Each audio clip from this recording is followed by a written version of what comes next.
Assalamualaikum warahmatullahi wabarakatuh. Alhamdulillah, pada kesempatan ini kita membahas materi yang kedua, yaitu akuntansi dan kegiatan perusahaan. Pada pokok bahasan ini ada 5 tujuan pembelajaran yang akan kita capai. Yang pertama, menjelaskan proses akuntansi. Yang kedua, menjelaskan pengertian, jenis, dan bentuk hukum perusahaan. Yang ketiga, menggambarkan siklus kegiatan perusahaan. Yang keempat, menjelaskan peran akuntansi dalam kegiatan perusahaan. Dan yang kelima, membuat catatan tentang kegiatan perusahaan. Baik, kita menjelaskan yang pertama, yaitu proses akuntansi. Pada pembahasan sebelumnya, kita sudah menjelaskan bahwa pengertian akuntansi itu kita bisa merujuk pada pengertian beberapa ahli. Salah satu rujukan kita di sini adalah pengertian akuntansi menurut Haryono. Ya, pengertian akuntansi menurut Haryono dikatakan bahwa akuntansi adalah suatu proses. Prosesnya berupa apa? Yaitu proses pencatatan, penggolongan, peringkasan, pelaporan, dan penganalisaan data keuangan dari suatu organisasi. Kemudian menurut American Accounting Association mendefinisikan bahwa akuntansi itu juga suatu proses. Prosesnya apa? Proses mengidentifikasikan, mengukur, dan melaporkan informasi ekonomi untuk memungkinkan adanya penilaian dan keputusan yang jelas dan tegas bagi mereka yang menggunakan informasi tersebut. Berdasarkan pengertian akuntansi tersebut, kita bisa menyimpulkan bahwa kegiatan akuntansi meliputi yang pertama, pengidentifikasian dan pengukuran data yang relevan untuk pengambilan suatu keputusan. Kemudian yang kedua, pemrosesan data dan kemudian laporan informasi yang dihasilkan. Dan yang ketiga, pengkomunikasian informasi kepada pemakai. Jadi pada dasarnya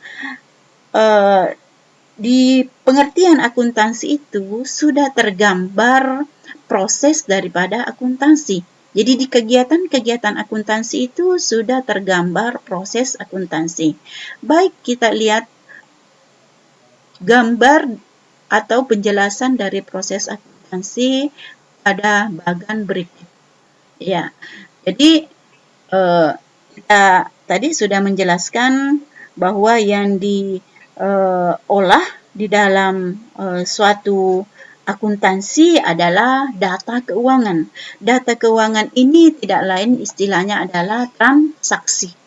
Ya, kemudian transaksi inilah yang diolah melalui proses pencatatan, kemudian penggolongan, pengiktisaran, sehingga menghasilkan suatu laporan yang disebut dengan laporan akuntansi.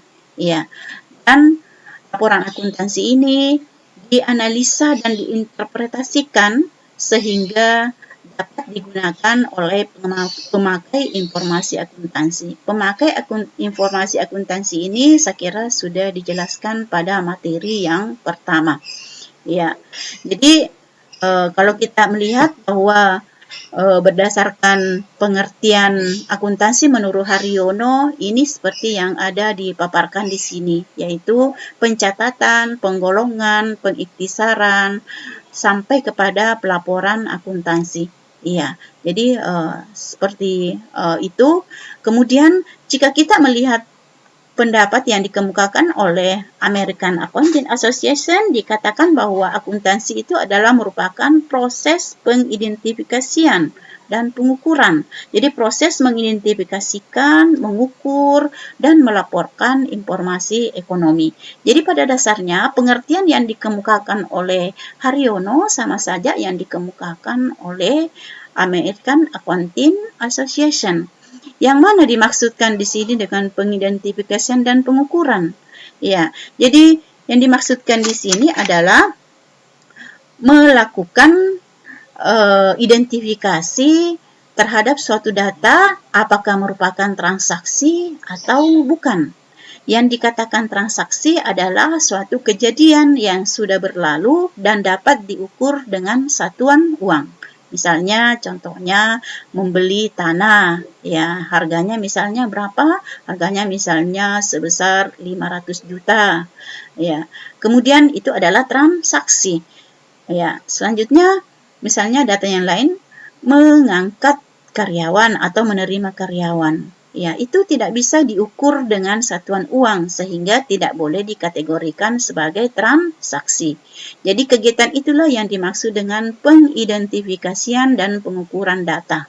Ya, jadi setelah diidentifikasi, data itu bisa diukur, kemudian itulah yang disebut dengan transaksi. Transaksi inilah yang diolah, yang disebut dengan pemrosesan. Data inilah, transaksi inilah yang diproses di dalam proses akuntansi yang meliputi pencatatan. Ya, jadi data-data atau transaksi ini dicatat, ya, sekaligus digolongkan. Ya, kemudian yang dimaksud dengan pencatatan dan penggolongan di sini adalah transaksi itu dicatat dalam, apakah dicatat dengan pulpen ataukah dibundel, ya. Kemudian selanjutnya pencatatan ini dilakukan secara kronologis. Penggolongan sebenarnya itu adalah kegiatan mengelompokkan semua pos-pos yang sama di dalam suatu pos penyajian. Selanjutnya pengiktisaran, yaitu menyajikan informasi yang telah digolong-golongkan ke dalam bentuk laporan. Jadi laporan akuntansi ini ada beberapa macam, bisa dalam bentuk laporan keuangan, ya, kemudian bisa juga dalam laporan pajak dan bisa juga laporan untuk manajemen itu sendiri. Laporan keuangan ini supaya bisa dipakai atau dibaca oleh pemakai informasi akuntansi, maka terlebih dahulu dianalisa dan diinterpretasikan. Ya, apa yang dimaksud dengan analisa di sini? Jadi analisa laporan keuangan pada hakikatnya menghubungkan angka-angka yang terdapat dalam laporan keuangan, kemudian menjelaskan arah trennya. Ya. Selanjutnya, interpretasi, yang dimaksudkan dengan interpretasi di sini adalah menghubungkan angka-angka yang terdapat dalam laporan keuangan tadi atau hasil analisis tadi dengan keputusan yang akan diambil. Ya, contohnya di sini kita bisa melihat bahwa ya, laba perusahaan misalnya pada tahun ini adalah 5% dari penjualan, sedangkan tahun sebelumnya 7%. Sehingga dapat diambil suatu kesimpulan bahwa perusahaan ini mengalami penurunan dari segi keuntungan atau laba. Sehingga penurunan ini supaya bisa dicegah lebih lanjut, maka diambillah keputusan misalnya dengan mengadakan promosi secara besar-besaran. Ya. Jadi itulah yang dimaksud dengan menganalisa dan menginterpretasikan. Selanjutnya, ya, laporan keuangan ini digunakan untuk para pengambil keputusan, ya, atau para pemakai informasi. Selanjutnya, kita melangkah ke yang kedua, yaitu pengertian jenis dan bentuk hukum perusahaan. Ya, di sini saya kira pengertian perusahaan sudah dipahami bersama bahwa perusahaan itu adalah suatu organisasi yang didirikan oleh seseorang, bisa juga sekelompok orang, ataukah dalam bentuk badan yang kegiatannya adalah melakukan produksi dan distribusi guna memenuhi kebutuhan ekonomis manusia. Ya, saya kira ini sudah dipelajari di mata kuliah pengantar bisnis, ya, tentang apa itu perusahaan atau apa itu bisnis. Jenis perusahaan ini bisa kita golongkan menjadi 3 bagian besar. Yang pertama yaitu perusahaan jasa, yang kedua perusahaan dagang, dan yang ketiga perusahaan pabrik atau manufaktur. Apa itu perusahaan jasa? Perusahaan jasa adalah perusahaan yang kegiatannya menghasilkan jasa. Contohnya seperti apa? Misalnya laundry, ya, kapsalon, kemudian kursus, dan lain-lain. Perusahaan dagang, yaitu perusahaan yang kegiatannya membeli barang, kemudian menjualnya kembali tanpa mengubah bentuknya atau menambah nilai daripada barang tersebut. Ini kita bisa lihat pada usaha-usaha kios-kios, Alfamart, Alfamidi, dan sebagainya, itu semua masuk dalam usaha dagang. Kemudian perusahaan pabrik atau manufaktur. Usaha pabrik atau manufaktur ini adalah merupakan usaha yang mengelola bahan baku atau mengolah bahan baku menjadi barang jadi. Ini kita bisa lihat contoh-contohnya, misalnya pabrik Indomie, pabrik tepung terigu, dan semua jenis pabrik atau pengolahan. Kemudian bentuk badan usaha atau perusahaan ini kita bisa kategorikan atau kelompokkan menjadi, yang pertama perusahaan perseorangan, yang kedua persekutuan ini ada firma, ada CV, dan yang ketiga perseroan terbatas, dan koperasi dan badan usaha milik negara. Jadi saya kira bentuk-bentuk perusahaan ini juga sudah kita pelajari di mata kuliah pengantar bisnis. Ya, kenapa di sini perlu membahas tentang jenis dan bentuk hukum perusahaan?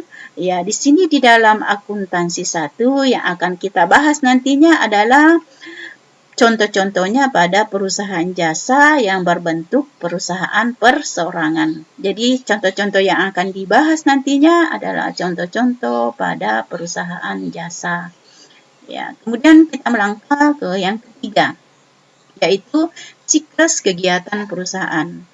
Ini adalah merupakan fondasi di dalam mempelajari akuntansi. Kita harus memahami siklus kegiatan perusahaan. Kenapa kita harus memahami siklus kegiatan perusahaan? Karena kegiatan perusahaan inilah yang dicatat oleh akuntansi.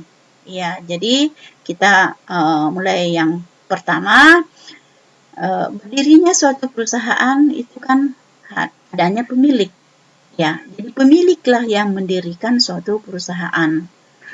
Kemudian sumber di sini pemilik di dalam memperoleh dana. Di sini perusahaan di dalam memperoleh dana, sumber utamanya berasal dari pemilik. Ya, kemudian jika dari pemilik, sumber dana dari pemilik dianggap tidak cukup, maka sumber dana lain yaitu bisa diperoleh dari kreditur. Ya, kreditur ini bisa berupa orang, bisa berupa lembaga, misalnya bank, pembiayaan, dan lain-lain. Ya. Jadi dana yang diperoleh dari pemilik itu, dana perusahaan yang diperoleh dari pemilik itu namanya modal. Ya. Kemudian dana yang diperoleh perusahaan yang berasal dari kreditur namanya hutang. Jadi ini sudah dua istilah akuntansi ya yang bisa kita pertegas di sini. Yang pertama adalah modal. Apa itu modal? Dana perusahaan yang bersumber dari pemiliknya. Kemudian apa itu hutang? Dana perusahaan yang bersumber dari kreditur. Setelah adanya dana atau uang tunai, ya dalam akuntansi disebut dengan istilah kas. Ya, jadi uang tunai ini sudah ada. Apakah uang tunai ini sudah bisa berjalan perusahaan dengan adanya uang tunai? Ya, saya kira ini belum. Perusahaan harus mengubah uang tunainya menjadi aktiva produksi untuk melaksanakan kegiatannya. Ya, jadi di sini di dalam menjalankan usaha atau kegiatannya tidak cukup dengan uang tunai, harus diubah menjadi aktiva produksi. Yang mana yang disebut dengan aktiva produksi? Ya, jadi aktiva produksi ini bisa berupa pabrik pada perusahaan manufaktur, kemudian peralatan, perlengkapan, dan lain-lain. Itulah yang disebut dengan aktiva produksi. Jadi tadi istilah yang pertama tadi yang sudah kita jelaskan, yaitu ada modal, ada hutang, kemudian ada kas. Kas itu tidak lain adalah uang tunai. Kemudian ada aktiva produksi yang berupa pabrik, ya. Kemudian peralatan, apa itu peralatan? Apa bedanya peralatan dengan perlengkapan? Peralatan itu adalah sesuatu yang dibeli yang bisa dipakai berkali-kali. Ya, jadi bisa yang sifatnya tahan lama, ya, dipakai berkali-kali. Kemudian kalau perlengkapan, perlengkapan adalah barang yang sifatnya habis pakai. Ya. Untuk memperjelas di sini tentang peralatan dan perlengkapan, ya, kita akan berikan contoh. Ya, misalnya dalam usaha, kita bisa beri contoh misalnya dalam usaha apa ya, yang kita ambil contoh usaha jasa ya. Jadi misalnya usaha jasa di bidang usaha angkutan ya, misalnya apa ya, di bidang angkutan itu bisa macam-macam, angkutan darat, angkutan laut, dan angkutan udara. Misalnya kita angkat contoh di sini adalah usaha jasa angkutan darat yang berupa PT misalnya. Ya. Jadi yang mana itu peralatannya, yang mana itu pabrik, di sini bisa dikategorikan juga sebagai mobil dalam usaha jasa angkutan. Ya, kemudian peralatannya itu yang mana? Ya. Jadi peralatannya ini adalah alat-alat yang digunakan. Misalnya apa? Ya, di dalam usaha jasa angkutan ini peralatannya bisa berupa apa ya? Bisa berupa mesin pompa angin, bisa berupa bang serep, dan lain-lain. Kemudian perlengkapannya berupa apa? Bisa berupa bensin, bisa berupa oli, ya, mor, baut, dan lain-lain. Ya, jadi itu yang termasuk dalam aktiva produksi. Apakah dengan adanya aktiva produksi ini perusahaan sudah bisa beroperasi? Ya, jadi saya kira ini belum, masih perlu, perusahaan masih membutuhkan jasa dari pihak perusahaan masih membutuhkan, ada istilahnya selain aktiva produksi masih dibutuhkan bahan baku untuk usaha pabrik, tenaga kerja, ya, kemudian jasa pihak ketiga. Ya, jadi pada usaha, contohnya tadi usaha PT tadi tidak bisa berjalan kalau tidak ada sopir. Sopir itu adalah tenaga kerja. Kemudian jasa pihak ketiga. Demi lancarnya usaha itu, maka perlu telepon, ya, perlu HP. Ya, jadi HP ini kan digunakan pulsa. Pulsa ini kan disiapkan oleh jasa pihak ketiga. Kemudian perlu misalnya cuci mobil. Jadi mencuci mobil ini kan menggunakan air. Air ini ya, apakah menggunakan air leden ataukah sumur, itu kan ya perlu bayar listrik, ya. Kemudian perlu bayar pam dan sebagainya.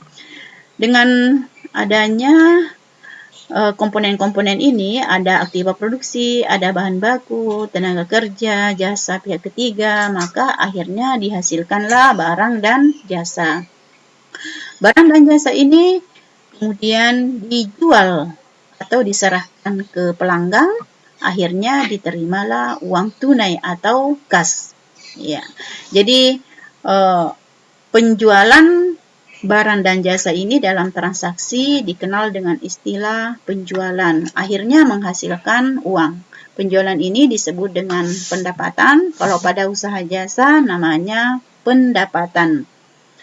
Ya, jadi di sini terjadi penerimaan uang atau dengan istilah kas masuk.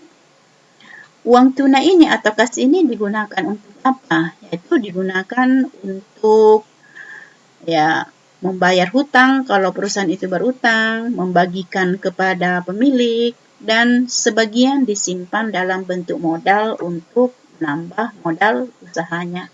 Saya kira ini adalah merupakan siklus kegiatan perusahaan. Di siklus kegiatan perusahaan ini ada beberapa istilah yang sudah kita bisa pahami. Yang pertama tadi adalah modal, yang kedua hutang, yang ketiga kas, yang keempat pabrik atau peralatan dan perlengkapan. Kemudian penjualan atau pendapatan, ya. Jadi itu istilah-istilah yang nanti akan kita gunakan di dalam mencatat transaksi-transaksi nantinya. Ya. Kemudian selanjutnya yaitu kegiatan perusahaan dengan akuntansi.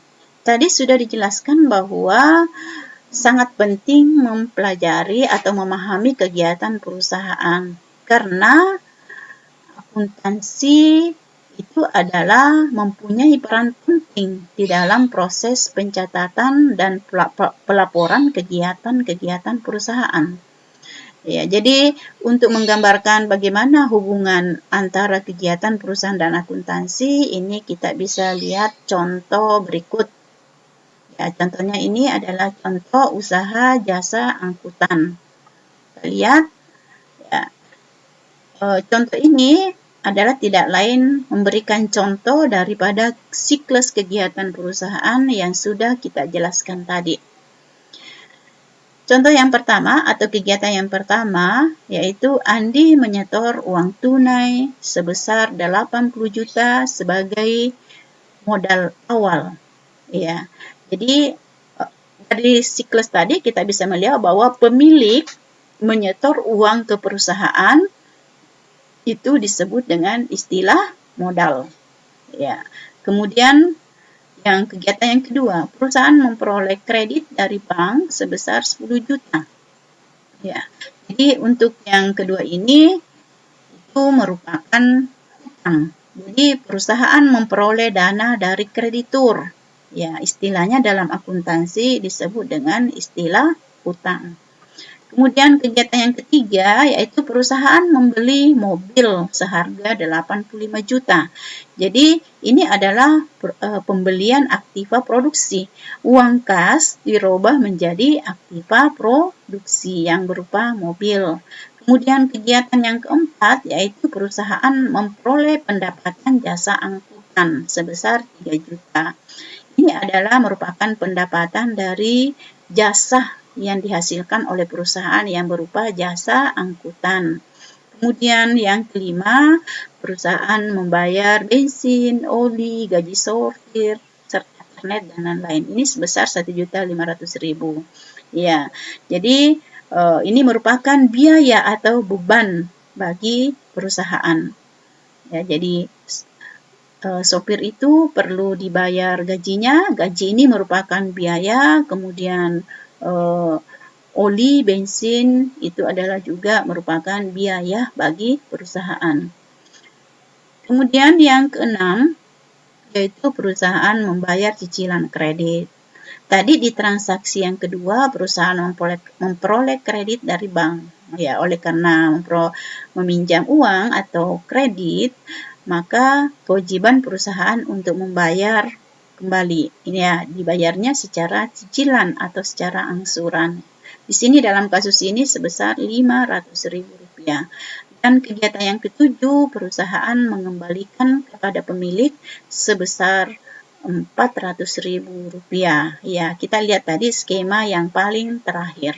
Ya, jadi itulah contoh daripada kegiatan perusahaan dan bagaimana akuntansi nanti melakukan proses pencatatan dan pelaporan kegiatan-kegiatan perusahaan tersebut.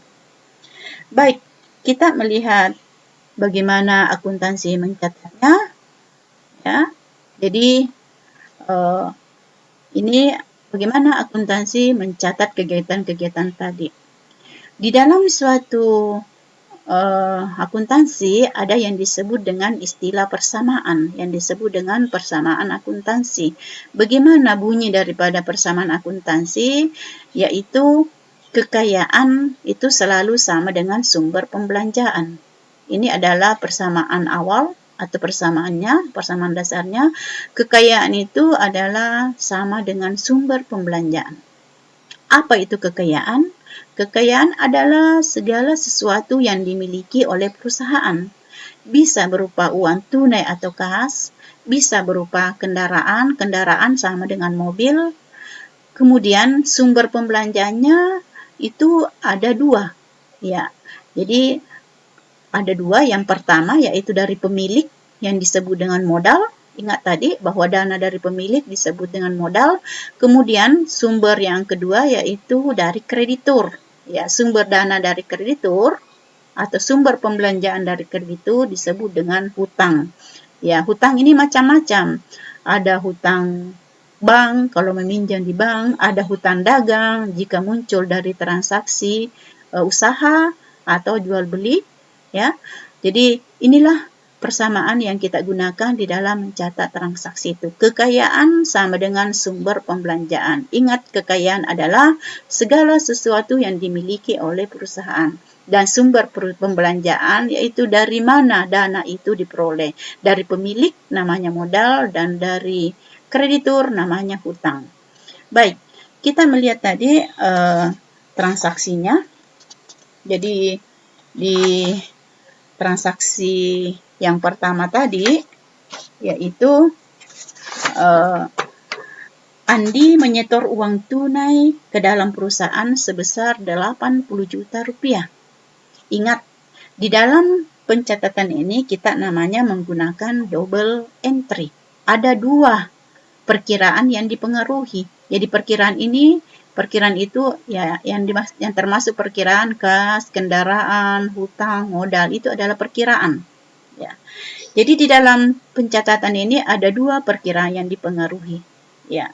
Jadi kita lihat, Andi atau pemilik perusahaan menyetor uang tunai ke dalam perusahaan sebesar 80 juta. Bagaimana pengaruhnya terhadap perkiraan? Ya. Pengaruhnya dengan menyetor uang tunai ke dalam perusahaan, berarti otomatis kas perusahaannya bertambah karena ada uang masuk ke dalam perusahaan. Kemudian di sisi lain, modal juga bertambah, yaitu sebesar 80 juta. Jadi analisanya di sini, kasnya bertambah, modalnya juga bertambah. Ya, jadi kita tulis penambahannya di kolom kas, kasnya bertambah 80 juta, kemudian modal bertambah 80 juta. Jadi kesimpulannya jika pemilik menyetor uang ke dalam perusahaannya, berarti kas perusahaan bertambah, modalnya juga bertambah. Ya. Kemudian kita melangkah ke kegiatan yang kedua. Kegiatan yang kedua tadi bunyinya perusahaan memperoleh kredit dari bank sebesar 10 juta.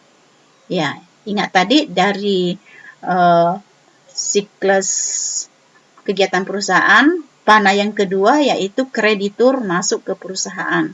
Itu tidak lain adalah perusahaan memperoleh kredit dari bank. Dalam kasus ini sebesar 10 juta. Ingat tadi ada dana masuk ke dalam perusahaan dengan meminjam uang. Berarti kasnya perusahaan bertambah sebesar berapa? Sebesar 10 juta.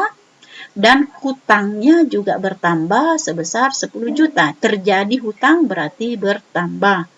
Ya. Jadi muncul atau bertambah. Sehingga kita catat ke dalam persamaan, kasnya bertambah 10 juta dan hutang banknya bertambah 10 juta. Setiap terjadi mutasi transaksi, kita jumlahkan untuk mengecek keseimbangannya. Jadi kasnya sekarang menjadi 90 juta, hutang banknya 10 juta dan modalnya 10 juta. Ini sama ya, 90 ya, itu kekayaan sama dengan sumber pembelanjaan yang terdiri dari hutang banknya 10 juta tambah dengan modalnya 80 juta. Kemudian kegiatan yang ketiga. Kegiatan yang ketiga yaitu perusahaan membeli mobil. Berapa harga mobilnya? Sebesar 85 juta. Mobil ini sama dengan kendaraan. Ya, mobil sama dengan kendaraan. Jadi di sini membeli, ya, membeli berarti ada kas yang keluar, ada uang yang keluar. Oleh karena itu kita catat ke dalam kas berkurang 85 juta, ya, mengeluarkan kas, tetapi dengan kata di lain pihak muncul aktiva lainnya. Yang mana itu? Yaitu kendaraan. Jadi di sini tidak ada pengaruhnya terhadap sumber pembelanjaan, hanya berpengaruh terhadap kekayaan.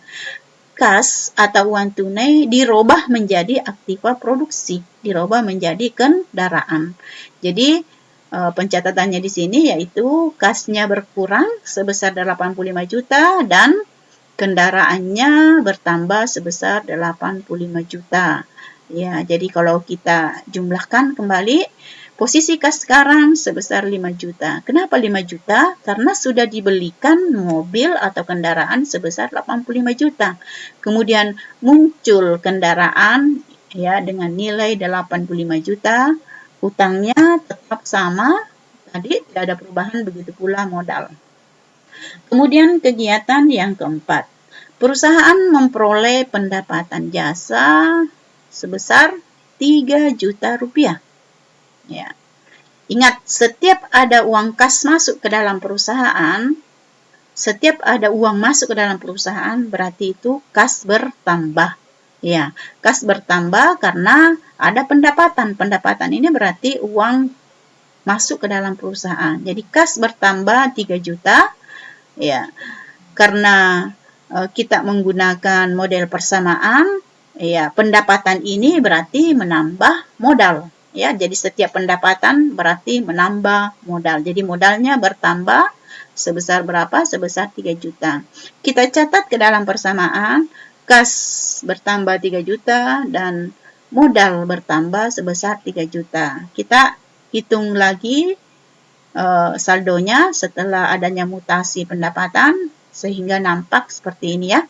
Kasnya 8 juta, kemudian kendaraan 85 juta, hutangnya tetap 10 juta, dan modalnya bertambah menjadi 83 juta. Kita masuk di kegiatan yang kelima. Kegiatan yang kelima tadi yaitu perusahaan membeli bensin, kemudian gaji sopir, serta kernet, dan lain-lain. Jumlahnya sebesar 1.500.000. Jadi ada kata-kata membayar. Jika ada kata-kata membayar, berarti ada kas keluar, ada uang keluar. Oleh karena ada uang keluar, maka kasnya berkurang. Berkurang sebesar 1.500.000. Ya, setiap terjadi biaya, berarti itu berpengaruh terhadap modal, mengurangi modal. Ya, tadi kalau pendapatan menambah modal, maka biaya itu adalah mengurangi modal. Kita catat di dalam persamaan, kasnya berkurang 1.500.000 dan modalnya juga berkurang 1.500.000. Sehingga posisi keuangan kasnya sebesar 7.500.000, kendaraan 85 juta, hutang bank 10 juta, dan modal sebesar 81.500.000. Kita masuk di kegiatan yang keenam. Kegiatan yang keenam adalah perusahaan membayar cicilan kredit sebesar 500.000. Ini ada kata-kata membayar, berarti ada pengeluaran uang. Pengeluaran uang berarti berpengaruh terhadap kas. Kasnya berkurang sebesar 500.000 rupiah. Ya. Kemudian hutangnya berkurang. Kenapa hutangnya berkurang? Ya, karena dibayar. Ya, hutangnya berkurang karena dibayar. Tadi jika terjadi berarti bertambah, berarti kalau dibayar berkurang. Sehingga kita mencatat dalam persamaan, kasnya berkurang 500 dan hutangnya berkurang sebesar 500. Ya. Kemudian kegiatan yang terakhir yaitu perusahaan mengembalikan kepada pemilik sebesar 400.000. Perusahaan mengembalikan kepada pemilik, maka istilahnya adalah prive, pengambilan pribadi pemilik. Karena mengembalikan uang kepada pemilik, berarti di sini terjadi pengeluaran uang bagi perusahaan. Maka kita catat di dalam kas, yaitu kasnya berkurang sebesar berapa? Sebesar 400.000, dan karena pengambilan pribadi daripada pemilik atau dikembalikan kepada pemilik, maka modal perusahaan berkurang. Jadi kasnya berkurang, modalnya juga berkurang. Dicatat di persamaan, kas berkurang 400 dan modal berkurang 400. Sehingga kita bisa melihat di sini bahwa posisi keuangan pada akhir bulan yang kita lihat kasnya adalah 5.600.000, dan kendaraan 85 juta. Selanjutnya hutangnya, hutang bank 9.500.000 dan modal sebesar 81.500.000. Jadi, kita bisa lihat di sini bahwa total kekayaan yang dimiliki oleh perusahaan adalah sebesar 90.600.000. Kemudian total sumber pembelanjanya juga sama, yaitu 90.600.000. Kekayaannya terdiri dari apa saja? Kas 5.600.000 dan kendaraan sebesar 85 juta. Sumber pembelanjaannya tadi juga totalnya sebesar 90.600.000 yang terdiri dari hutangnya 9.500.000 dan modalnya 81.500.000. Ya, jadi seperti inilah contoh bagaimana akuntansi melakukan pencatatan terhadap kegiatan perusahaan. Ya, saya kira demikianlah materi pada kesempatan kali ini. Kalau ada yang kurang jelas, nanti bisa ditanyakan.